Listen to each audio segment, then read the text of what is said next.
मैंने कुछ लोगों से सुना है और उनके घर पर बहुत सारे पहरेदार भी हैं, तो चोरी होने की संभावना बहुत कम है। तुम अपने पैसे उनके पास रख सकते हो। अच्छा, ऐसा है क्या सेठ जी? ठीक है, फिर आज ही मैं जमींदार जी से मिलकर बात करता हूँ और उन्हें अपनी समस्या बताता हूँ। उस दिन भूषण जमींदार जी के घर उनसे बात करने जाता है। हे टूडको, कहाँ अंदर आए जा रहे हो? वहीं रुक जाओ। जी, मुझे जमींदार जी से मिलना है। मुझे उनसे कुछ काम है। क्या काम है तुमको उनसे? मुझे जरा बताओ। जी, मुझे कुछ पैसे रखवाने थे उनके पास, यही काम के लिए आया था मैं। अच्छा ठीक है, तुम अंदर जा सकते हो। नमस्ते जमींदार जी, मैं भूषण जगत सेठ के यहाँ काम करता हूँ। कुछ साल पहले ही मैं दूसरे गांव से यहाँ आया हूँ। अच्छा भूषण, बोलो तुम्हारा क्या काम है मेरे पास? जमींदार जी, मैं सालों से जगत सेठ के पास काम कर रहा हूँ और मैंने कुछ रुपए भी जमा कर लिए हैं। पर बात यह है कि गांव में चोरी की समस्या बहुत बढ़ गई है, तो मुझे अपने रुपए घर में रखने से डर लग रहा है। अच्छा, कितने रुपए जमा किए हैं तुमने? जमींदार जी, यही कोई 5 से 6 हजार रुपए होंगे मेरे पास। वाह, ये तो बड़ी रकम है।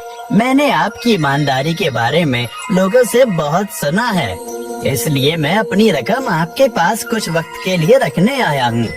हाँ भूषण, तुमने बिल्कुल सही सुना है। तुम्हारी रकम मेरे पास पूरी तरह से सुरक्षित रहेगी। तुम अब चिंता ही छोड़ दो, मैं सब देख लूँगा। भूषण अपने पैसों की थैली जमींदार को दे देता है। ये पूरे 5,800 रुपए हैं, आप गिनकर देख लीजिए।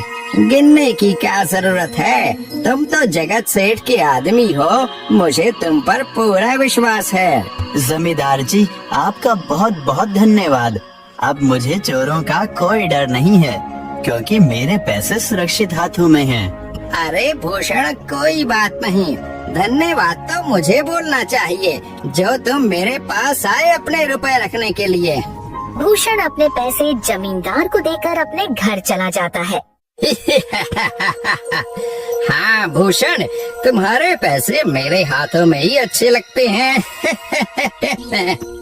ऐसे ही भूषण ईमानदारी और मेहनत से जगत सेठ के यहाँ काम कर रहा था। देखते ही देखते 2 साल ऐसे ही बीत जाते हैं। एक दिन भूषण सोचता है, अब बहुत साल हो गए जगत सेठ के यहाँ काम करते हुए। वैसे सेठ जी तो बहुत अच्छे इंसान हैं, पर सोच रहा हूँ कि खुद की जमीन लेकर उस पर मेहनत करूँ, तभी मैं बड़ा आदमी बन सकता हूँ। अब जो मेरे पास थोड़े कुछ पैसे हैं और जो जमींदार के पास कुछ पैसे संभालने के लिए दिए हैं, वो जमा करके थोड़ी जमीन खरीद लूँगा। आज ही जमींदार से मिलने जाता हूँ और अपने रुपए मांगता हूँ। ये सोचकर भूषण जमींदार जी के घर चला जाता है। जमींदार जी, मैं अपने रुपए वापस लेने आया हूँ। आपके पास मैंने 5,800 रुपए दिए थे संभालने के लिए। अरे भाई साहब, मैंने पहचाना नहीं आपको, वैसे कौन हो आप? अरे जमींदार जी, मैं भूषण हूँ। पिछले साल मैंने आपको पैसे संभालने के लिए दिए थे, याद आया कुछ? अरे भाई साहब, मेरे पास कितने सारे लोग आते जाते हैं पैसे रखने के लिए, और सभी के साथ मेरा अच्छा व्यवहार होता है। वैसे आपके पास कोई कागजात हैं क्या? क्योंकि मैं हर व्यक्ति से कागज पर ही व्यवहार करता हूँ। किसने कितने पैसे दिए, किसके कितने पैसे रखे हैं, सबका व्यवहार रहता है मेरे पास। जमींदार जी, ये आप क्या बात कर रहे हैं? आपकी ईमानदारी देखकर ही मैंने आपको पैसे दिए थे संभालने के लिए, और आप अब ऐसी बातें कर रहे हैं। कृपया करके मेरे पैसे मुझे वापस कीजिए। हाँ भूषण, मैं ईमानदारी से ही काम करता हूँ, इसलिए तो तुमसे मैं डॉक्यूमेंट्स मांग रहा हूँ। क्या तुम्हें पता नहीं, जब तुम किसी से पैसों का व्यवहार करते हो तो तुम्हें स्टाम्प पेपर पर लिख कर देना पड़ता है। तुम किसी से भी पूछ सकते हो। नहीं जमींदार जी, मैं आपके पैर पड़ता हूँ, कृपया करके मेरे रुपए मुझे दे दीजिए। बड़ी मेहनत से मैंने वो पैसे जमा किए थे, मुझ पर ऐसा अन्याय ना करें। अरे क्या ये झूठ मूठ का रोना धोना लगाया है? लगता है तुम ढोंगी हो और मेरी ईमानदारी और भोलेपन का फायदा उठाकर मुझसे ये रुपए लेने आए हो। रुक, तुझे अभी सबक सिखाता हूँ। जमींदार अपने आदमियों को बुलाकर भूषण की पिटाई करने को कहता है। इसे तब तक मारो जब तक ये बेहोश न हो जाए।